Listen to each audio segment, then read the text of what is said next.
Very few people heard of Kingsfield before FromSoftware kicked off a video game renaissance with Demon Souls, and fewer played them. I'd seen Kingsfield 4 on shelves and never gave it more than a passing glance. Just watching gameplay footage of the game also turned me away from ever trying it out. The slow movement speed looked unbearable. But I shouldn't judge a book by its cover, especially considering the warm reception this game has online. So here we are over 20 years since Kingsfield 4 release, and I finally decided to give the series a chance. And it's every bit as awful as I thought it'd be. It sucks so hard, and it sucks from the moment you press start. I knew within 5 minutes that I would hate this game from start to finish, but I beat it anyway. I beat it so I would have solid ground to stand on when I say that Kingsfield 4 is a boring, frustrating mess of a game. It's not underrated, it's not a hidden gem, it's not a flawed masterpiece, it's just straight up bad. So let's start from the beginning with probably the worst first impression I think I've ever seen. I haven't cut this footage at all, and this is the very beginning of the game. I took 2 steps forward before I died, and had to restart from the title screen. I had no idea what killed me at first, but I'll get back to this later. I know the game just started, but believe it or not, I have so much more to talk about before I can even address this death. So not long afterwards, you'll notice that there's no voice acting in this game. The intro scene is voiced, but that's it. None of the NPCs are voiced. For all this talk online about this game having stellar atmosphere, it's odd to see that none of the characters are voiced to help absorb you in this world. And games had voice acting for years at this point. Just look at, I don't know, Shadow Tower by the same company in the PS1 era. Oh, you are here to destroy all the monsters? And there's no auto loot function. Not even for currency, you need to look down and pick up everything. Even in the first Zelda game in the 80s, you can walk over rupees and automatically pick them up. And for loot that isn't money, why is it necessary to zoom in on it every time? Can't you just add it to my inventory without showing me? I already know what an herb is. You don't need to show it off when I pick it up for the 50th time. And I can't put it off any longer. I can't believe just how slow this game plays. It looks slow, but playing it is something else. Your base walk speed is painful. You can run by holding down X. If you can call this running, it should have been the default walking speed, but running saps your... Is it a stamina bar? Strength bar? This meter in the upper left corner affects the strength of your attacks. If you attack when the meter is only partially filled, you deal less damage. It's technically not a stamina bar because you can sprint forever, even with the bar depleted, and you can attack with it depleted. But why does sprinting need to sap this resource at all? And because the bar takes a while to fill up, combat becomes this waiting game, where you strike, wait for the meter fill, bait out an attack, and strike again. You have a singular melee attack button, you can't chain attacks, there's really nothing more to it than just baiting out attacks the entire game while you wait for the meter to refill. And each weapon has different properties. Larger weapons take longer to charge the meter, but tend to have a longer reach. But they also take much longer to swing. At the start of the game, most weapons attack off to the right hand side, so you need to approach enemies offset rather than centering your view on them. It takes a while to get used to because you need to adjust your aim based on where your weapon will swing and how long the wind-up animation will take and how far away the enemy is. So throughout the entire game, I had to deal with whiffing attacks constantly because it's so hard to gauge the depth with a first-person view. I can't tell how far out my sword is swinging because each sword has different lengths, so you need to practice judging the distance between you and the enemy for each weapon you pick up. It doesn't help that later in the game, enemies will read your inputs and jump away the moment you press the attack button. But the number one issue in this game is the turning speed. Every time you turn around, you need to spend about, I'd say 10 hours waiting for your character to just turn 180 degrees. Yeah, you can move around while you're doing it, but it doesn't change the fact that simply rotating your character is an ordeal and a half, especially during combat in the later half of the game when enemies move much faster than you. And guess what? L3 and R3 are unused on the controller. Why can't you click the sticks to turn around 180 degrees? The controls in general are just awful. Not only is it slow, but the D-pad and left stick use tank controls. R1 and L1 strafe, and R2 and L2 look up and down. The right stick also looks up and down. And because of the tank control layout, it's easier to use the D-pad instead of the stick. What kind of person does this? You have two perfectly functioning sticks on the controller and you don't want to use them. You can rebind the controls in an emulator and run the game at a faster speed so you're not crawling everywhere, and you can make it function like a proper video game. But I'm stubborn. I stuck with the stock settings to experience the game the way the developers intended. While we're talking about controls, there's no jump button, and the game loves to tease you about this fact. I tried to cross this tiny gap and died, but later in the game, you can cross bigger gaps, and that's actually intended. You're supposed to cross them, your character will hop over the gap, no issue. And you know what? Lesson learned, it's not a platformer, I wasn't expecting it to be. There is verticality in the level design, and there is fall damage, but this is a grounded game, which I don't have a problem with. What I do have a problem with is the level design. So look at this elevator. You ride it down into this poison swamp, and you can't climb back onto it. You can't climb this 2-inch gap to get back on the lift. And remember, no jump button. So you've got to find another way out. How does this make any sense? Couldn't they at least have the rope snap or something to show that I'm trapped down here? And be consistent. Later in the game, in this icy area, I'm climbing much steeper slopes, larger inclines, without any issue. So back to the start of the game, remember how I died a few seconds in? When I finally returned to that area, it happened again. It's an instant death trap. You can see that the ground is charred, but there's no indication that it will collapse when you walk on top of it. There's no warning. There should have been an enemy walking on it, and it collapses when they touch the surface to warn you. Just recoloring the ground and expecting me to know what the hell that means, especially right at the very start of the game, is just insane. After an excruciating hour and a half, I finally passed this intro area and ran into some spider webs that slowed me down even more, because crawling around like a slug wasn't slow enough, and this status effect lasts for several minutes. All of the status effects in this game last an absurd amount of time. They don't want you to wait them out. They want you to cure them as soon as possible. Interacting with the environment is also a chore. When you grab keys, the game knows to automatically use them to unlock whichever doors or chests they're needed for, but for key items that aren't literally keys, you need to go into your inventory to use them. Is it not enough that I already have the key item? Is matching the shape of the item with the recess in the wall supposed to be a puzzle? Maybe I wouldn't complain if this process works smoothly, but it doesn't. If you're too close or standing at the wrong angle when you try to use the item, it won't do anything.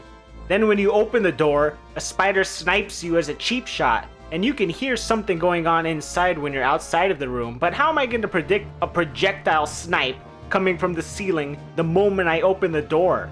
So far, almost 2 hours in, I had no clue if there were maps that I had missed out on, or if there were save points I'd skipped, which would have been helpful because this part of the game was torture. Enemies hit so hard, and I had to run back to this singular save point every time I accomplished the smallest task, just so I didn't have to repeat myself when I died. So let's talk about level design in a little bit more detail for a moment. The entire game is a maze that loops in on itself, but there's no compass, and maps are hard to come by, and when you do find them, they're worthless. The rooms aren't labeled. There's no indicator where the stairs are. You can't place markers for chests or doors that you can't open yet. Your fast travel points aren't highlighted, just they're garbage. I never use them.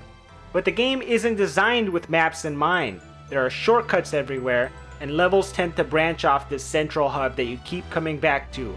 Maps in video games in general are a crutch. Think of any game with a mini-map. Your eyes wander to a tiny corner of the screen to navigate your path instead of paying attention to the environmental details.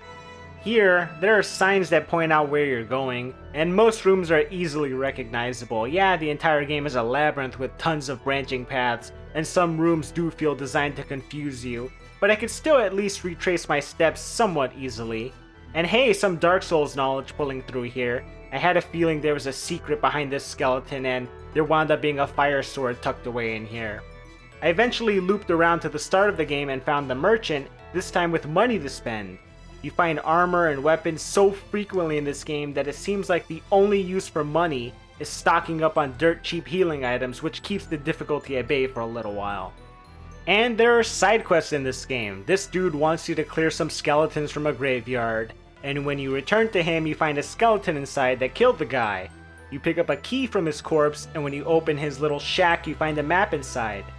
Pretty cool that this is all done without a single cutscene interruption. In fact, outside of the intro and ending, control is never taken away from you, which is so rare in role-playing games, but it's something that I appreciate. And that's about it as far as positives go, because we're back to the combat. Here is a perfect example of why the combat in this game feels so unrewarding. You run into a room filled with skeletons and it looks imposing, but you can exploit the AI because the skeletons will not leave the room, so you can just use hit and run strategies to kill them. This isn't challenging, and it's not fun, it's just slow. The enemies are slow too, so it's not like the game isn't balanced around this slowness, but just because the combat is fair, doesn't mean it's interesting or rewarding, and there's so much of it, so many halls and rooms packed with enemies. It gets old in the first 10 minutes and it never evolves past that point. We're skipping ahead a few hours here because not much happens. You gain the ability to fast travel, but even this process has been made tedious. You have a color-coded fast travel system where you can insert stones into specific monuments to serve as a fast travel destination. Why? For what reason? Why not just let me fast travel to all of these monuments? Instead, if you want to relocate a fast travel point, you need to warp to a point, remove the stone, and carry it over to whichever location you want to designate as the new fast travel point. Tedious doesn't even begin to describe how time-consuming it is to warp around the entire game just to move your fast travel points. This isn't challenging in the slightest, it just takes time. So why is it here? What is there to be gained from this needless mechanic other than padding out the playtime? And if that's not painful enough, you can only fast travel when you stand on these glyphs. You can't fast travel from wherever you want, and these glyphs aren't always next to these fast travel statues, just to make it that little bit more of a hassle to warp around. Moving on, this part of the game wants you to walk back and forth between this icy area and the adjacent lava cave. Of course, you've got a fire spell and would assume that would be enough to melt the ice, or that your pickaxe could break these rocks so you can gain access to this magic crystal, but no, instead you need to flood the area with lava to fully explore it. Once you enter the lava zone, you come across a boss that spawns an endless amount of minions. Instead of dealing with that, you can just snipe the boss with arrows from behind a rock. Guess what? Sniping bosses with bows and crossbows works for most bosses from this point forward. And now the icy area is filled with lava, and you find a boss here that you defeat by, wait for it, circle strafing. Now you've got to go back to the lava area again, because it's just so much fun running past these kangaroo dinosaurs that take 10 hits to kill. Here's another gem of a boss to spice things up. It doesn't belong in this game at all. You move so slow, your attacks come out so slow, and he teleports, does backflips, and fires homing fireballs that circle around you and attack from behind. There's no point in learning how to deal with this boss the intended way, however the hell the developers intended for you to fight this mess. You just circle strafe the entire fight, and you gotta get lucky and hope his AI gets stuck in a loop. Most of the enemies in this game move and attack slow because so do you. The enemies were designed around the limitations of the combat, but the minute the game tries to spice things up with enemy variety, with this input reading teleporting nonsense, it shows just how utterly broken this combat is in every conceivable way. I should never be sighing when I encounter an enemy in a game. I should be enjoying the combat. Here, instead of walking back and forth to bait out attacks, with these obnoxious controls, I feel like I'm piloting a fighter jet just moving this guy around, trying to maintain situational awareness in a game where you move like you're stuck in a tar pit with your legs tied together, so I just started running past mobs. Not because I want to rush through the game, but because I couldn't bear how slow it plays. For all this talk of exploration and atmosphere, none of it matters if the game fails on a fundamental, basic level. It's a chore to simply move around and fight. In a game where it's easy to get lost, where there's so much backtracking and these levels are so spacious, why do I need to move so slow? Why do you need to copy-paste the same enemy and flood the room with 20 of them? Why do you need to respawn enemies behind my back constantly? I'm already taking forever and a day just moving around, so of course I'm gonna get fed up and run from enemies. Who wouldn't? Back to exploring. Here's a seemingly innocent room with a ladder, but you can hear some enemies lurking on the second floor. I started climbing, and as I neared the ledge, I get hit and killed. I know there are enemies up there, but I didn't expect them to nuke my health bar before I could even reach the top. And it's not like I can climb this ladder faster. Does the game want me to aim through this tiny gap with a bow and snipe these enemies? It does not. You just wait and they fall down on top of one another. The skeletons just stand there. How on earth is this the intended way to approach this room? Here's a room crawling with aliens, and they're blocking the door. I lured them out one at a time, but when I finally entered the room when I was finished, there was an explosive barrel sitting in the center, so this was clearly meant for you to hit with a fireball so you could blow everyone up. But because the enemy swarmed the door the second you open it, how am I supposed to notice the explosive barrel sitting inside? The game tries to get creative with the level design, and it fails. Here's a room with a giant chunk of ice, and guess what? You can shatter this one with a fireball, so where's the consistency? Was it too cold for the fire to melt the ice in that other area? But the game has its moments. You can see a chest through this window, but no path leading towards it. When you inspect the wall, it opens the way, teaching you that hidden walls exist if you haven't found any by this point, all without a pop-up message or tutorial. When you teach yourself how to play a game, rather than the game teaching you, that's when you feel the most rewarded. And finally, in a cave in the middle of nowhere, just standing around for no reason whatsoever, is the first merchant I've seen in hours, so I can finally get rid of all this worthless gear I've been carrying around. And because this is Kingsfield, even selling loot needs to be a teeth-pulling chore.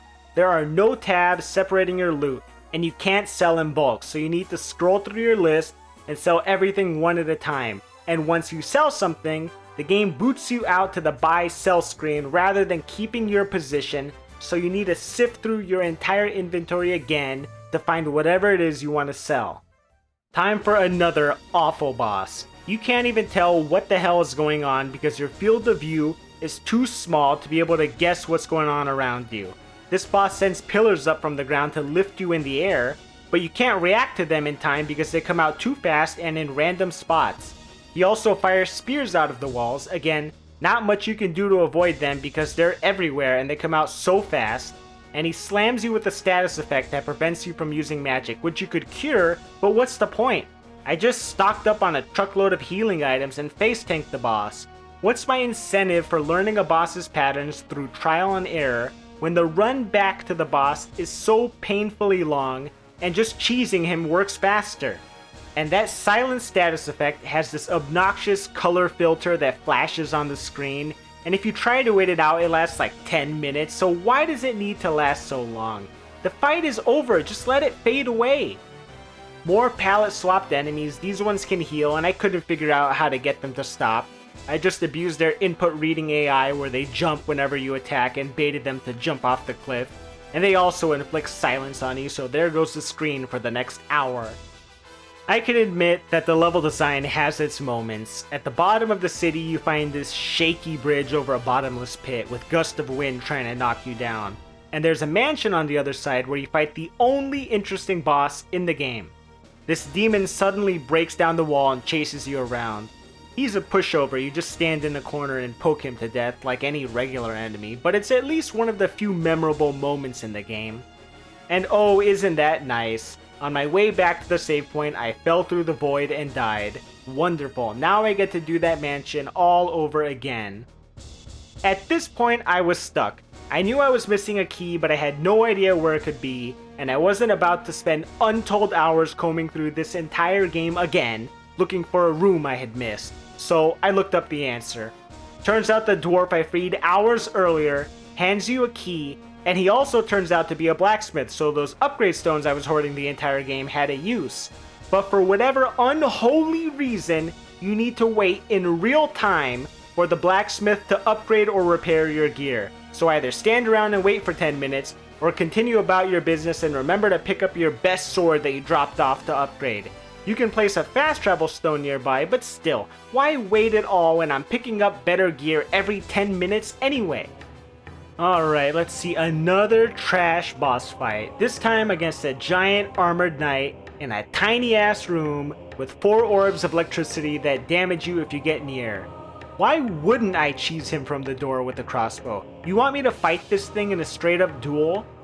Then you fight him again a few moments later, and because it's such an incredibly well designed fight, you get to fight him a third time. No save points in between, just constantly suck down healing items while you take a beating from unavoidable damage. At the end of this gauntlet, you get the ultimate sword, so we can finally end this game.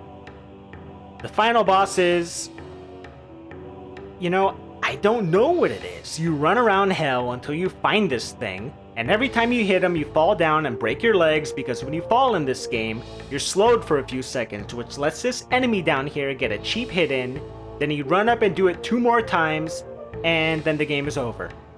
Quick cutscene saying you saved the world and how cool your sword is, and that's it. Back to the title screen after 18 excruciating hours. I can see the appeal of Kingsfield 4. I really can. It's a game for fans of exploration. There are tons of secret walls, I skipped God knows how many items, plenty of locked rooms and chests that I couldn't open. Looks like you can visit the zones in different orders. This isn't a linear game, so if you're in an area that's too tough for you at the moment, you can skip it or power through the enemies in search of better gear. But the act of exploration is a chore, from start to finish. Most normal people I should say, will play this game for about 5 minutes, realize that the controls are awful, and shut the game off. You can adapt. If people can live in a city where the average temperature outside is 18 degrees Fahrenheit, you can get used to the controls in a video game. But why should you? Are you that starved for a dungeon crawler that you're willing to endure the glacial feel of this game? As good as the atmosphere can be at times, it's not something unique to Kingsfield. An entire genre of games exists where you walk through dark rooms set to eerie music solving puzzles. They're called horror games.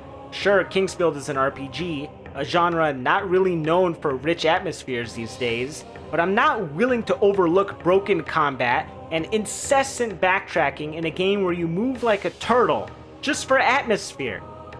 And look what came out a year after Kingsfield 4, Shadow Tower Abyss. Your attacks come out at a reasonable speed. Even at the time, Kingsfield 4 was unreasonably slow. You need to forgive a hell of a lot here, and most people will not have the patience needed to beat this game.